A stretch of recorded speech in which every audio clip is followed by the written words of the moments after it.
ଆଉ ଯାହା ଆଜ୍ଞା ଆଉ ସମସ୍ତଙ୍କୁ ମୋର ହୃଦୟର ପୂର୍ଣ୍ଣ ନମସ୍କାର ଜଣାଏ ଆଜିର ସନ୍ଧ୍ୟା ସମୟ ପାଇଁ ମଧ୍ୟ। ପ୍ରଭୁ ଆମମାନଙ୍କୁ ଆଜି ବି ଏକ ସୁନ୍ଦର ଦେଲେ, ସମସ୍ତଙ୍କ ସହିତ ଉତ୍ତମ ମିଳନ ଦେଲେ। ପ୍ରଭୁ ଗୌରବ ପାଆନ୍ତୁ। ଆମେ କିଛି ସମୟ ହେଲା ଆମେ ଆମେ କିଛି ସମୟ ହେଲା ଆରାମ କରିଛୁ ଆଦି ପୁସ୍ତକକୁ ତାର କିଛି ଚରିତ୍ର ଦେଖିବା ବୋଲି। ଆପଣ ମାନେ ମୁଁ ପ୍ରଚାର କଲା ପରେ ଆପଣ ମାନଙ୍କୁ ମୁଁ ଲିଙ୍କ ପଠେଇବି, ଆପଣ ମାନେ ସମସ୍ତେ ନିଜକୁ ଦେଖିପାରିବେ। ତେବେ ପ୍ରଥମ ଦିନ ଆମେ ଆଲୋଚନା କରୁଥିଲୁ ଆଦି ପୁସ୍ତକ ଏକ ଅଧ୍ୟାୟକୁ ତାର ଆଦି ପୁସ୍ତକ ଏକ ଅଧ୍ୟାୟ 31ଟା ପଦ ଅଛି। ସେଠାରେ ସୃଷ୍ଟିର ବିବରଣ କଥା ଲେଖାଯାଏ। ଆଉ ସେ ସୃଷ୍ଟିରେ ସମସ୍ତ ସୃଷ୍ଟି କଲା ପରେ ଶେଷରେ ସେ ମନୁଷ୍ୟକୁ ସୃଷ୍ଟି କଲେ। ଦ୍ଵିତୀୟ ଅଧ୍ୟାୟରେ ଆମେ ଦେଖିପାରୁଛୁ ଯେ ସୃଷ୍ଟି ସେ କଲେ କିନ୍ତୁ ତାର ବିବରଣ ସବୁ ସୂକ୍ଷ୍ମ ଭାବେ ଲେଖାଯାଏ। ଆଉ ବିଶେଷ କରି ଦୁଇ ଅଧ୍ୟାୟରେ ଏଦନ ଉଦ୍ୟାନ କଥା ସେଠି ବର୍ଣ୍ଣନା କରାଯାଏ, ଆଉ ମନୁଷ୍ୟକୁ କି ପ୍ରକାର ନିର୍ମାଣ କଲେ ତାହା ମଧ୍ୟ ସେଟା ଲେଖାଯାଏ।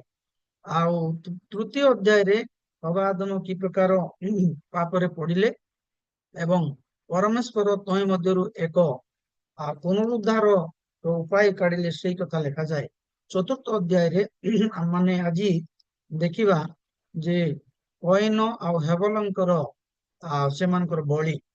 ବିଶେଷ କରି ଆମେ ଆଦମଙ୍କର ଗୁଣ ଦେଖୁଥିଲୁ। ଆଦମଙ୍କୁ ପ୍ରଭୁ କିଛି ଗୁଣ ଦେଇଥିଲେ, କିଛି ଚରିତ୍ର ଦେଇଥିଲେ। ସେ ଭିତରୁ ତାଙ୍କ ପାଖରେ ଏକ ଶାସନ କରିବାର କ୍ଷମତା ଥିଲା। ଆଉ ସେ ଜଣେ ପ୍ରାର୍ଥନାକାରୀ ଲୋକ ଥିଲେ। ସେ ଜଣେ ଭଲ ଚାଷୀ ଥିଲେ। ସେ ଜଣେ ପ୍ରଥମ ବାପା ଥିଲେ। ସେ ପ୍ରଥମ ମଣିଷ ଥିଲେ। ଆଉ ପ୍ରଥମ ଆଶୀର୍ବାଦର ଜଣେ ବ୍ୟକ୍ତି ଥିଲେ। ତାହା ମଧ୍ୟ ଆମମାନେ ସକାଳେ ପାଠ କରୁଛୁ। ତେବେ ଆଜି ବର୍ତ୍ତମାନ ଆମମାନେ ଦେଖିବା ଯେ ସଦାପ୍ରଭୁ ପରମେଶ୍ୱର ମନୁଷ୍ୟକୁ ସୃଷ୍ଟି କଲା ପରେ ଏଦନ ଉଦ୍ୟାନରେ ଅନେକ ବର୍ଷ ଗମନାଗମନ କଲେ ହବା ଆଉ ଆଦମଙ୍କ ଠାରେ। କିନ୍ତୁ କାଳକ୍ରମେ ଶୈତାନ କ୍ରୋଧାନ୍ୱିତ ହେଇ ତାଙ୍କ ସୃଷ୍ଟିକୁ ନଷ୍ଟ କରିବା ନିମନ୍ତେ ସେ ସର୍ପ ରୂପରେ ଆସି ଆଉ ଆଦମ ନଥିବା ସମୟରେ ହବାକୁ ସେ ପ୍ରବଞ୍ଚନା କଲା। ସେ ଭୁଲ କଥା କହି ସେ ତାଙ୍କୁ ଫଳ ଖୁଆଇଲା। ତହିଁରେ ପାପ ହେଲା। ପାପ ହେଲା ପରେ ସେମାନଙ୍କ ପାଇଁ ଅଭିଶାପ ରହିଲା।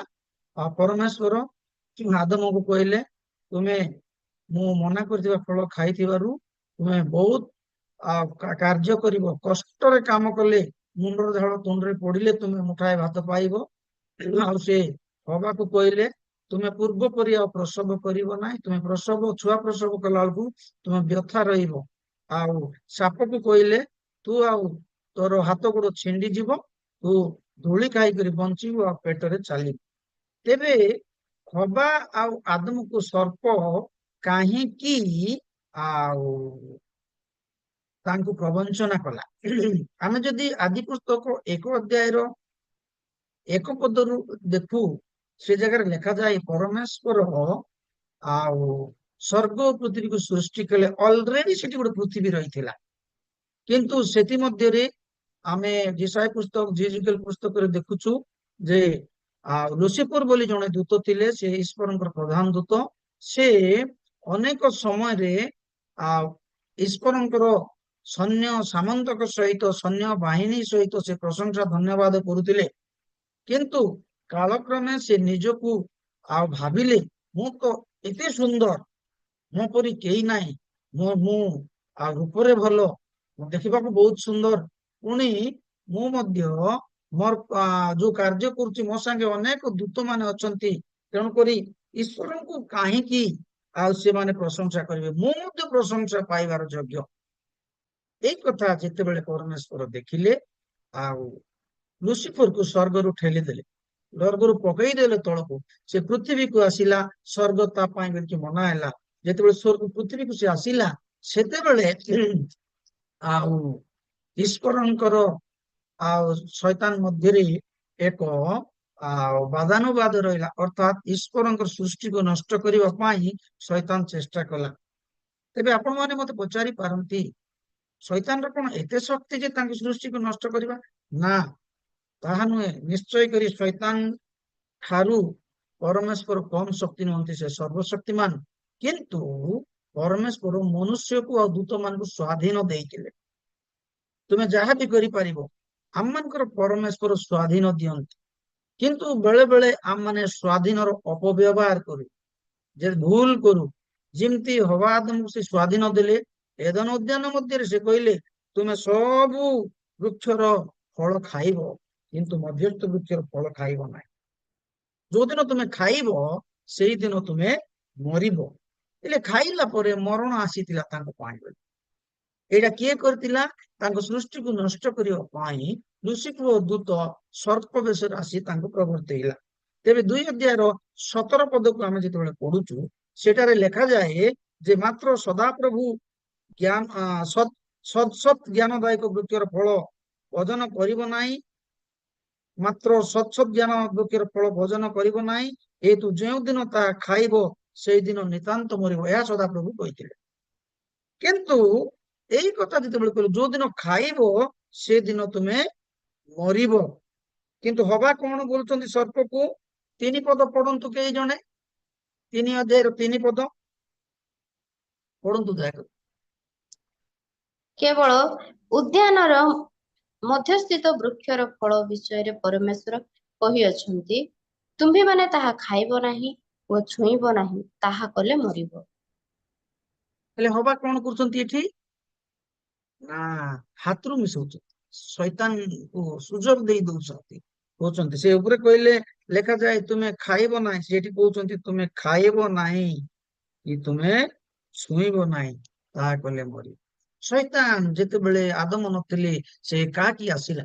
ହବାଙ୍କ ପାଖକୁ, ତାଙ୍କୁ ଫୁସଲେଇଲା, ତାଙ୍କୁ ଅନେକ କଥା କହିଲା। କେତେ ସୁନ୍ଦର ଭାବେ କଥା କହୁଛି। ସେ କହୁଛି ଆଗୋ ନାରୀ, ସେ କହିଲେ ଆଗୋ ଏ କି ସତ୍ୟ, ଉଦ୍ୟାନର କୌଣସି ବୃକ୍ଷର ଫଳ ଖାଇବାକୁ ପରମେଶ୍ୱର ତୁମକୁ ନିଷେଧ କରିଅଛନ୍ତି? ସରଳରେ ନାରୀ ସବୁ ଜିନିଷ କହିଦେଉଛି ତା। ତାପରେ ସେ ପ୍ରବର୍ତ୍ତେଇଲା, ସେ କହିଲା ତୁମେ ଖାଇଲେ ଈଶ୍ୱରଙ୍କ ପରି ହେଇଯିବ। ଯେତେବେଳେ ସେ ତା କଥା ଶୁଣିଲା, ଖାଇଲା, ତା ସ୍ୱାମୀକୁ ଦେଲେ, ତାପରେ ଖାଇଲେ। ଖାଇଲା ପରେ ସେମାନଙ୍କୁ ଉଦ୍ୟାନରୁ ତଡାଗଲା, ସେମାନଙ୍କର ଉଦ୍ୟାନରେ ରହିଲେ ନାହିଁ, କାରଣ ଏମାନେ ପାପ କରିଛନ୍ତି। କାଳେ ଅମୃତ ବୃକ୍ଷର ଫଳ ଖାଇ ଅନନ୍ତ କାଳ ପର୍ଯ୍ୟନ୍ତ ସେମାନେ ଯେ ପ୍ରକାର ପାପୀ ରହିବେ, ଏ କଥା ପରମେଶ୍ୱର ଚାହିଁଲେ ନାହିଁ। ସେଥିପାଇଁ ସେ ତାଙ୍କୁ ବାହାର କରିଦେଲେ। ଖାଲି ବାହାର କରିଦେଲେ ସେ କଥା ନାହିଁ, ପରମେଶ୍ୱର ମଧ୍ୟ ସେମାନଙ୍କ ପାଇଁ ଏକ ପରିତ୍ରାଣର ବସ୍ତ୍ର ସ୍ୱରୂପ ଆଉ ତାଙ୍କ ପାଇଁ ଏକ ବସ୍ତ୍ର ମଧ୍ୟ ତିଆରି ସେ କଲେ, ଯାହାକି ଆମ ମାନେ ଦେଖିପାରୁଛୁ। ଆଉ 3 ଅଧ୍ୟାୟରେ 21 ପଦରେ ଆମେ ଦେଖୁଛୁ, ଆଉ ସଦାପ୍ରଭୁ ପରମେଶ୍ୱର ଚର୍ମର ବସ୍ତ୍ର ପ୍ରସ୍ତୁତ କରି ଆଦମ ତାଙ୍କର ଭାର୍ଯ୍ୟାକୁ ପିନ୍ଧାଇଲେ। ପରମେଶ୍ୱର ତୋଳିଦେଲେ ସେ କଥା ନାହିଁ, ତାଙ୍କ ସୃଷ୍ଟିର ମନୁଷ୍ୟକୁ ସେ କଣ କଲେ? ଯତ୍ନ ମଧ୍ୟ ନେଲେ।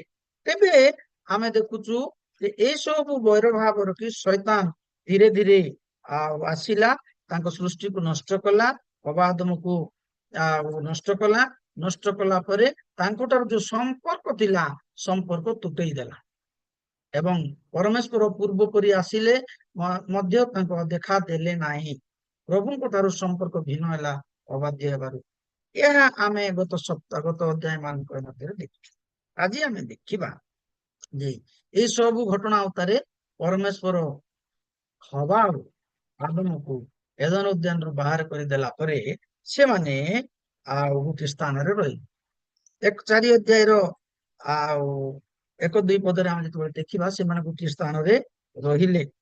ଆଉ 3 ଅଧ୍ୟାୟର 24 ପଦରେ ଲେଖାଯାଏ ସେମାନେ ପୂର୍ବ ଦିଗର କିରୁବ ଗଣ ଏଇ ରୂପେ ଆଦମଙ୍କୁ ତୋଡ଼ିଦେଲେ।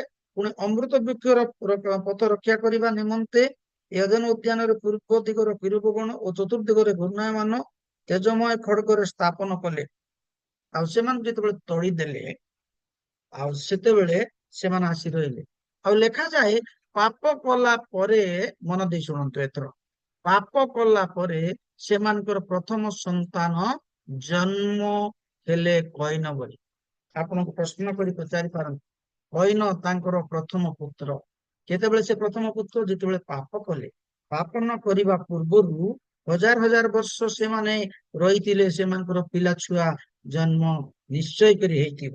ଉଦାହରଣ ସ୍ୱରୂପ, ପ୍ରମାଣ ସ୍ୱରୂପ ମୁଁ ଆପଣଙ୍କୁ କହିବାକୁ ଚାହେଁ, 1 ଅଧ୍ୟାୟର 27-28 ପଦକୁ ଯେତେବେଳେ ଆମେ ଦେଖିବା, ସେଠାରେ ଲେଖାଯାଏ ଯେ ସଦାପ୍ରଭୁ ପରମେଶ୍ୱର ସେମାନଙ୍କୁ ଆଶୀର୍ବାଦ କଲେ। ପୁଣି ପରମେଶ୍ୱର ସେମାନଙ୍କୁ କହିଲେ, ପ୍ରଜାବନ୍ତ ଓ ବହୁବଂଶ ହୁଅ, ପୁଣି ପୃଥିବୀକି ପରିପୂର୍ଣ୍ଣ କରି ବଶୀଭୂତ କର। ଆଶୀର୍ବାଦ ସେଠି ଆଗ ରହିଗଲା। ସେମାନଙ୍କୁ ତିଆର କରୁ କରୁ ସେ ଆଶୀର୍ବାଦ କରିଦେଲେ। ସେମାନଙ୍କୁ ସୃଷ୍ଟି କରୁ କରୁ ଆଶୀର୍ବାଦ ଦେଇଦେଲେ ଯେ ତୁମ ମାନେ ପ୍ରଜାବନ୍ତ ବହୁବଂଶ ହବ। କିନ୍ତୁ ତାଙ୍କ ପିଲା ଛୁଆର କଥା କିଛି ବର୍ଣ୍ଣନା କରାଗଲା ନାହିଁ ସେଠି। ଯେତେବେଳେ ଆମେ 4 ଅଧ୍ୟାୟକୁ ଆସୁଛୁ, 4 ଅଧ୍ୟାୟରେ ତାଙ୍କର ଛୁଆ ମାନଙ୍କର କଥା ବର୍ଣ୍ଣନା କରାଯାଏ। କିଛି ଡାଉଟ୍ ଥିଲେ ମତେ ପଚାରି ପାରେ। ଏବଂ ପାପ କଲା ପରେ ପ୍ରଥମ ଛୁଆ କଇନ। କଇନର ଅର୍ଥ ହଉଛି ଆଉ ଯେ ଲାଭ। ଆଉ ଦ୍ୱିତୀୟ ପୁଅ ହେବଲ, ତାର ନାମ ହଉଛି ଅସ୍ଥାୟୀ, ସେମାନଙ୍କୁ ସେ ଦେଲେ। ବର୍ତ୍ତମାନ ଆମେ କଇନ ହେବଲ କଥା ଆମେ ଦେଖିବା। ତେବେ କଇନ ହେବଲଙ୍କୁ ସେମାନେ ଶିଖେଇଥିଲେ, ବାପା ମା କଣ ଶିଖେଇଥିଲେ? ନା ଈଶ୍ୱରଙ୍କ ନିକଟରେ ପ୍ରାର୍ଥନା କରିବାର ଶିଖେଇଥିଲେ। ଈଶ୍ୱରଙ୍କ ନିକଟରେ ପ୍ରାର୍ଥନା କରିବାର ଶିଖେଇଥିଲେ। ସେଥିପାଇଁ ସେମାନେ ବଳି କରିବା ପାଇଁ ଯାଉଛନ୍ତି। ଆମେ ସଣ୍ଡେ ସ୍କୁଲରେ ପିଲାମାନଙ୍କୁ ବସବାଟ ଶିଖଉଛୁ, ରବିବାର ପ୍ରାର୍ଥନା ଯିବାଟା ଶିଖଉଛୁ। ସେମାନେ ମଧ୍ୟ ଠିକ ସେଇ ପ୍ରକାର ଶିଖେଇଥିଲେ। ତେଣୁ ଏମାନେ କଣ କରୁଛନ୍ତି ନା ବଳିଦାନ କରିବା ପାଇଁ ଯାଉଛନ୍ତି। ଜଣେ ପୁଅ ଅତି ଗମ୍ଭୀରତାର ସହିତ ସିରିୟସଲି ମନ ଆତ୍ମା ପ୍ରାଣ ଦେଇ ଈଶ୍ୱରଙ୍କ ସେବା କରିବା ପାଇଁ ଯାଉଛନ୍ତି। ଆଉ ଜଣେ ଆଉ ହାଲକା ଭାବରେ ସେ ପ୍ରଭୁଙ୍କ ସେବା କରିବା ପାଇଁ ଯାଉଛନ୍ତି। ତେବେ ଦୁଇ ଭାଇ ବର୍ତ୍ତମାନ ଗଲେ, ସେମାନେ ଗଲେ ବେଦୀ ତିଆରି କଲେ। ଆଉ ସେମାନଙ୍କ ବେଦୀରେ ଅଗ୍ନି ଜଳିବ, ସେମାନଙ୍କର ଉପହାର ସେମାନେ ପକେଇବେ ସେ ଜାଗାରେ। ଆଉ ତାପରେ ସଦାପ୍ରଭୁ ଅଗ୍ନି ଦ୍ୱାରା ତାକୁ ଆଗ୍ରାହ୍ୟ କରିବେ, ଶୁଙ୍ଘିବେ ଏବଂ ସେମାନଙ୍କୁ ଆଶୀର୍ବାଦ କରିବେ। ସେତେବେଳେ ଆଉ କଇନର ଆଉ ନୈବେଦ୍ୟକୁ ସଦାପ୍ରଭୁ ଗ୍ରହଣ କଲେ ନାହିଁ। କିନ୍ତୁ ହେବଲର ନୈବେଦ୍ୟକୁ ସଦାପ୍ରଭୁ ଗ୍ରହଣ। କଇନ ଜଣେ କ୍ଷୀଣ କ୍ରୋଧୀ ଥିଲେ, ସାଙ୍ଗେ ସାଙ୍ଗେ ରାଗି ଯାଉଥିଲେ। ଦେଖିଲେ ସଦାପ୍ରଭୁ ତାଙ୍କର ବଳିଦାନକୁ ଗ୍ରହଣ କରୁନାହାନ୍ତି। ଆଉ କଇନ ଜଣେ ଅବାଧ୍ୟ ଥିଲେ। ଖାଲି ସେ କ୍ଷୀଣ କ୍ରୋଧୀ ଥିଲେ ଯେ ନାହିଁ, ସେ ଅବାଧ୍ୟ ଥିଲେ। ଆଉ ସେ ଉପାସନାକୁ ଏତେ ଗୁରୁତ୍ୱ ଦଉନଥିଲେ। ଆଜିକାଲି ଆମେ ଯେମିତି ଯେମିତି ହେଇଗଲେ ବି ଗିର୍ଜାକୁ ଚଳିବ, ଯେମିତି ହେଇଗଲେ ମଧ୍ୟ ପ୍ରାର୍ଥନା କଲେ ଚଳିବ ବୋଲି ଭାବୁଛୁ, କଇନଙ୍କର ମଧ୍ୟ ସେଇ ହିଁ ମନୋଭାବ ଥିଲା। ତେବେ କଇନ ଆଉ ହେବଲ ଯେତେବେଳେ ସେମାନେ ଏଇ ଫଳକୁ ଉତ୍ସର୍ଗ କରିବାକୁ ଯାଉଛନ୍ତି, କଇନ ଚାଷୀ ଥିଲେ, ହେବଲ ମେଷପାଳକ ଥିଲେ। ଆଉ କଇନ ତାଙ୍କ ଯୋଉ ବଗିଚାରୁ, ଫଳ ବଗିଚାରୁ କିଛି ଫଳ ନେଲେ, ଈଶ୍ୱରଙ୍କ ଉଦ୍ଦେଶ୍ୟରେ ସେ ଉତ୍ସର୍ଗ କରିବା ପାଇଁ ଗଲେ। କିନ୍ତୁ ହେବଲ ବେଷ୍ଟ ତାଙ୍କ ଖୁଆଡରୁ, ତାଙ୍କ ପଲରୁ ସେ ବାଛିଲେ, ସବୁଠାରୁ ଗୋଟେ ସୁନ୍ଦର ମେଷ ନେଇ ସେ ଉତ୍ସର୍ଗ କଲେ। ସଦାପ୍ରଭୁ ତା ଶୁଣିଲେ, ଆଗ୍ରାହ୍ୟ କଲେ। ତାଙ୍କର ସେଇ ଯୋଉ ସୁଗନ୍ଧିକୁ ଆଗ୍ରାହ୍ୟ କରି ସଦାପ୍ରଭୁ ଶୁଣିଲା ପରେ ସେ ଖୁସି ହେଇଗଲା, ଭାଇକୁ କହିଲେ। ତେବେ ଉଭୟଙ୍କ ମଧ୍ୟରେ ବାଦ ବିବାଦ ରହିଲା। ତେବେ କଇନ କହିଲେ, ମୁଁ ଆଉ କଣ କଲି ଯେ ମୁଁ ମୋର କଥା ସଦାପ୍ରଭୁ ଶୁଣିଲେ ନାହିଁ? ହେବଲ ତାଙ୍କର କଥା ଶୁଣିଲେ। ସେଥିରେ ସେମାନଙ୍କର ଭିତରେ ଯେତେବେଳେ ବାଦ ବିବାଦ ରହିଲା, କଇନ ହେବଲଙ୍କୁ ବଧ କଲେ, ସମ୍ପୂର୍ଣ୍ଣ ଜୀବନରେ ମାରିଦେଲେ। ପ୍ରିୟ ପ୍ରଭୁଙ୍କ ଲୋକମାନେ, ଆମେ ଦେଖୁଛୁ କଇନଙ୍କର ଗୁଣ ମଧ୍ୟରେ ପ୍ରଥମ ଗୁଣ ଥିଲା, ସେ ଜଣେ ଅବାଧ୍ୟ ଥିଲେ। ସେ ହାଲକା ଭାବରେ ଈଶ୍ୱରଙ୍କ ସେବା କରିବାକୁ ଇଚ୍ଛା କରୁଥିଲେ। ତେଣୁ ତାଙ୍କ ଯୋଉ ବଗିଚାର ଯୋଉ ଫଳ, ଅନାବନା ଫଳ, ପ୍ରଥମ ଫଳ ନେଇନାହାନ୍ତି, ହୁଏତ ଅନାବନା ଫଳ ସେ ନେଇ ଯାଇଥିଲେ ଏବଂ ସେ ନେଇକି ତାକୁ ଉତ୍ସର୍ଗ କଲେ। ପରମେଶ୍ୱର ଅନାବନା ଜିନିଷକୁ ସେ କେବେ ଭଲ ପାଇବେ ନାହିଁ। ଆଜି ଯୁଗରେ ମଧ୍ୟ ଆମର ଜୀବନରେ, ମୁଁ ଆପଣମାନଙ୍କୁ କହୁନାହିଁ, କିନ୍ତୁ ଏମିତି ଏକ ପରିସ୍ଥିତି ଆମମାନଙ୍କ ମଧ୍ୟରେ ଜାତ ହେଇଯାଇଛି, ପରମେଶ୍ୱରଙ୍କୁ ଉତ୍ତମ ବିଷୟ ଦେବାରେ ଆମେ ଅବହେଳା କରିଥାଉ। ଯଦି ଆମର ପିଲା ଭଲ ପାଠ ପଢୁଛି, ତାକୁ ଆମେ ମିନିଷ୍ଟ୍ରିକୁ ପଠେଇବୁ ନାହିଁ, ସେ ଚାକିରି କରୁ ବୋଲି କରୁ। ଆମର ଘରେ ଯଦି ଭଲ ଆଉ ଚାଷ ହଉଛି, ତାହେଲେ ସେ ଚାଷର ଭଲ ଜିନିଷ ଆମେ ପରମେଶ୍ୱରଙ୍କୁ ଦଉନଥାଉ। ଆମମାନଙ୍କ ଘରେ ଯଦି କୌଣସି ଆଉ ଗୋଟେ ଉତ୍ତମ ବିଷୟ ହୁଏ, ଆମେ ତହିଁରେ ପରମେଶ୍ୱରଙ୍କୁ ସନ୍ତୁଷ୍ଟ କରିବୁ।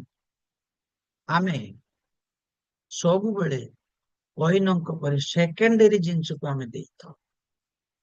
ମତେ ଶୁଣୁଥିବା ପ୍ରତ୍ୟେକ ପ୍ରଭୁଙ୍କ ଦାସ ଦାସୀ, ପ୍ରିୟ ପ୍ରଭୁଙ୍କ ଲୋକମାନଙ୍କ ପାଇଁ ଆଜି ମୁଁ କଥା କହିବାକୁ ଚାହେଁ ଯେ କଇନ ଯେତେବେଳେ ସେ ଫଳକୁ ଧରିଗଲେ, ସେ ଦେଖିଲେ ନାହିଁ କି ପ୍ରକାର ଫଳ ନଉଛି। ହୁଏତ ଅନାବନା ଜିନିଷ ଧରି ଯାଇଥିବେ, ଈଶ୍ୱରଙ୍କର ସନ୍ତୁଷ୍ଟିକରଣ ନଥିଲା, ତାହାକୁ ନେଇଗଲେ। ପରମେଶ୍ୱର ତାଙ୍କୁ ଗ୍ରହଣ କଲେ।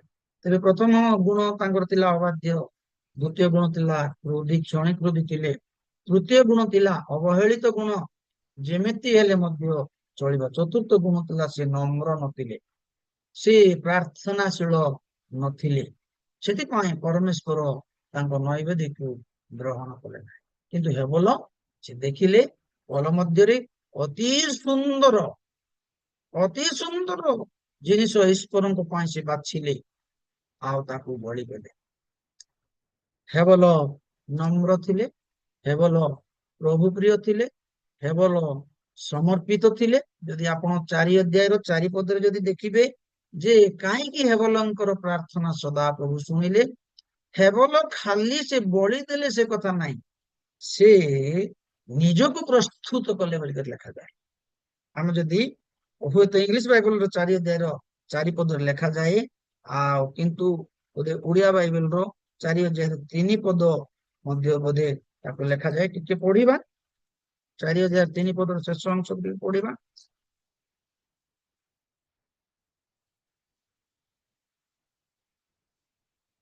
ଆଉ ହେବଲ ମଧ୍ୟ ନିଜ କଲର ପ୍ରଥମ ଜାତ କେତେକ ପଶୁ ଓ ସେମାନଙ୍କର ମେଦ ଉତ୍ସର୍ଗ କଲେ।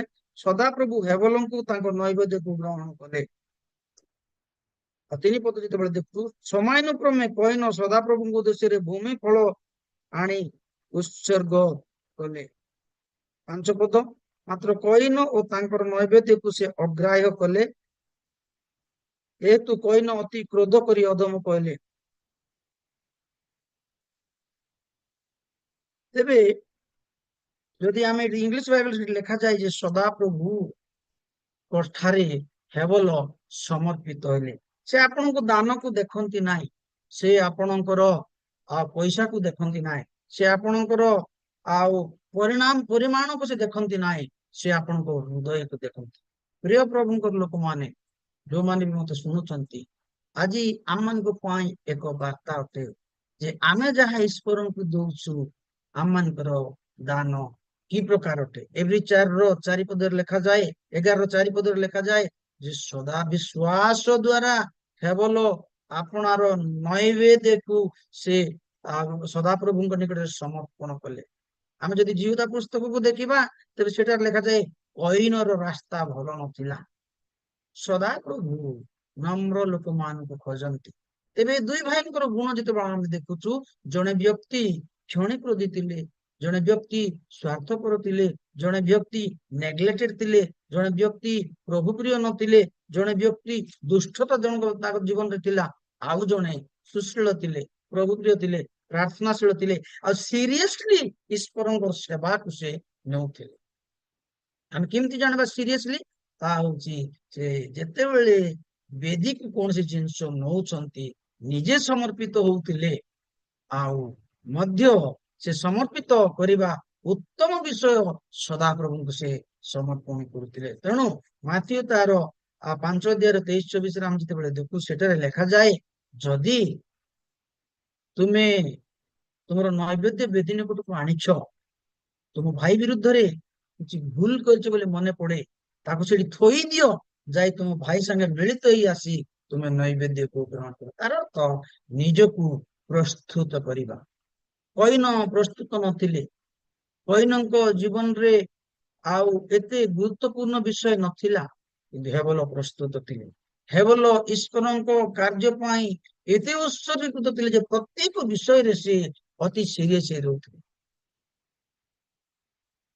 ରୋମିଓ 12:1-2-3 ପଦରେ ଆମେ ଦେଖୁଛୁ, ଆମମାନଙ୍କର ବଳି ଜୀବନ୍ତ ବଳି ହେବା ଆବଶ୍ୟକ ଅଟେ।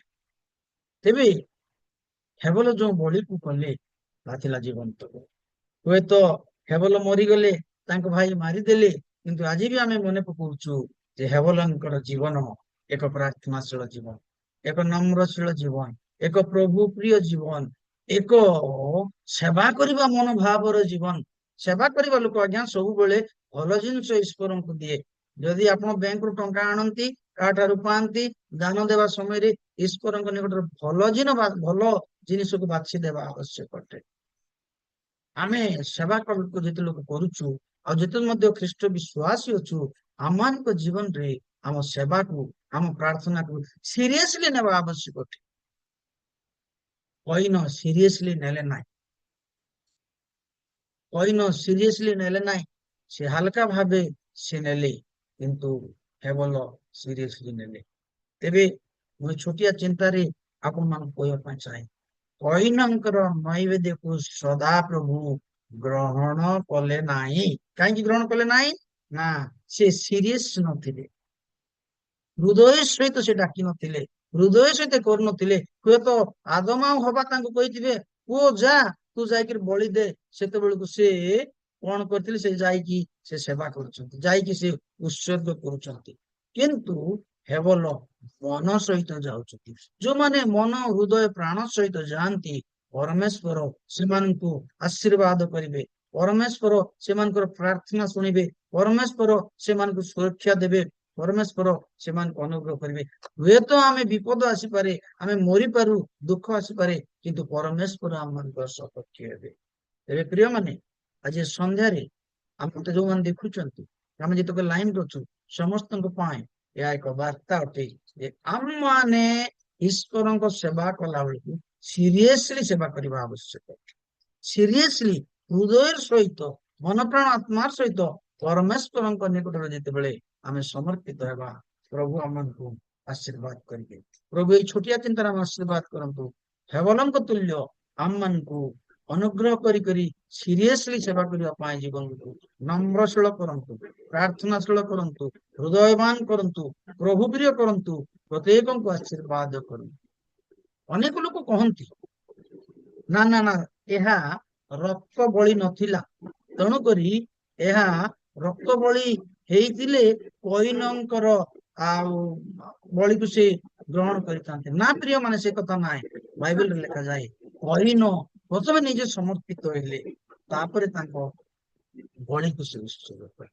ଆମେ ପ୍ରାର୍ଥନା କରିବା ପୂର୍ବରୁ, ଆମେ କୌଣସି କାର୍ଯ୍ୟ କରିବା ପୂର୍ବରୁ, ଯେତେବେଳେ ଆମେ ନିଜକୁ ପରମେଶ୍ୱରଙ୍କ ନିକଟରେ ଦେଇଦେଉ, ପରମେଶ୍ୱର ଆମମାନଙ୍କର ପ୍ରାର୍ଥନାକୁ ଶୁଣିବେ। ତେବେ ସେଇଦିନ ପ୍ରଥମ ମର୍ଡର କରିଥିଲେ। ଆମେ ଦେଖୁଛୁ ଆଦି ପୁସ୍ତକରେ ସବୁ ପ୍ରଥମ, ତେବେ ଏଠି ଦେଖୁଛୁ ପ୍ରଥମ ନରହତ୍ୟାକାରୀ ଥିଲେ କଇନ। ଏ କଇନ ଯେତେବେଳେ ତାଙ୍କ ଭାଇକୁ ବଧ କଲେ, ତାଙ୍କୁ ପରମେଶ୍ୱର ମସ୍ତକରେ ଏକ ଚିହ୍ନ ଦେଲେ। ଅନେକ କହନ୍ତି ସେ ଚିହ୍ନ କୃଷ୍ଟ ଚିହ୍ନ। ଆଉ ତେଣୁ ସେ ପଚାରୁଛନ୍ତି ଯେ ତୁମେ ଆଉ ଯୋଉ ଆଡେ ଗଲେ ମଧ୍ୟ ତୁମକୁ କେହି କିଛି କରିବେ ନାହିଁ, କାରଣ କପାଳରେ ଆମେ ତୁମକୁ ଏକ ଚିହ୍ନ ଦେବେ। ଏହା କଇନ ପଚାରିଥିଲେ, ପ୍ରଭୁ ମୁଁ ଯଦି କେଉଁ ଆଡେ ଯିବି, ତେବେ ମତେ ଯଦି କେହି ବଧ କରିବେ, ସେତେବେଳେ ପରମେଶ୍ୱର ନା, ବଧ କରିବେ ନାହିଁ। ତୁମକୁ ଯୋଉ ଚିହ୍ନ ଦିଆହେଲା, ତୁମକୁ କିଏ ଛୁଇଁ ପାରିବେ ନାହିଁ, କିଏ ଛୁଇଁବେ ନାହିଁ, ତୁମକୁ ବଧ କରିବାକୁ ସେମାନେ ଦେବେ ନାହିଁ। ପ୍ରିୟ ପ୍ରଭୁଙ୍କ ଲୋକମାନେ, ଆଜି ମଧ୍ୟ ପରମେଶ୍ୱର ଆମମାନଙ୍କର ସଙ୍ଗରେ ଅଛନ୍ତି। ଯେତେବେଳେ ଆମେ ତାଙ୍କ ଠାରେ ସମର୍ପିତ ହେଇଯିବା, ଆମମାନଙ୍କ ପ୍ରାର୍ଥନା ସେ ଶୁଣିବେ। ଆମେ ହେବଲଙ୍କ ଜୀବନ ତୁଲ୍ୟ ହେବା ଏବଂ ପାପ ତ୍ୟାଗ କରି ହୃଦୟ ସହିତ ଜୀବିତ ଈଶ୍ୱରଙ୍କୁ ଡାକ ପକେଇବା। ପ୍ରଭୁ ଆମମାନଙ୍କୁ ଆଶୀର୍ବାଦ କରିବେ। ପ୍ରଭୁ ଆମ ଜୀବନକୁ ଦ୍ୱାରା ଗୌରବ ପାଆନ୍ତୁ। ଉତ୍ତମ ବିଷୟରେ ଆମେ ତାଙ୍କୁ ତୃପ୍ତ କରିବା, ପରମେଶ୍ୱରଙ୍କୁ ଉତ୍ତମ ବିଷୟ ଦେବା। ଆମ ଜୀବନରେ ଯାହାକୁ ଭଲ ପାଉଛୁ, ସେ ଉତ୍ତମ ବିଷୟ ପରମେଶ୍ୱରଙ୍କୁ ଯେତେବେଳେ ଆମେ ସମର୍ପିତ କରିବା, ସେତେବେଳେ ପ୍ରଭୁ ଆମମାନଙ୍କୁ ଆଶୀର୍ବାଦ କରିବେ। ତାହା ହୁଏତ ଆପଣଙ୍କ ଟଙ୍କା, ପୁଅ, ଝିଅ, ନାତି, ନାତୁଣୀ, କୌଣସି ବିଷୟ ବି ହେଇପାରେ, କି ଆପଣଙ୍କ ସମ୍ପତ୍ତି, ଆପଣ ଭଲ ପାଉଥିବା ଜିନିଷ। ପରମେଶ୍ୱର ଆଶା କରନ୍ତି ଯେତେବେଳେ ଆପଣ ତାକୁ ସମର୍ପିତ କରିବେ, ପରମେଶ୍ୱର ଆପଣଙ୍କୁ ଆଶୀର୍ବାଦ। ଆମେ ସମସ୍ତଙ୍କୁ ପ୍ରଭୁ ଅନୁଗ୍ରହ କରନ୍ତୁ। ଆଉ ଏକ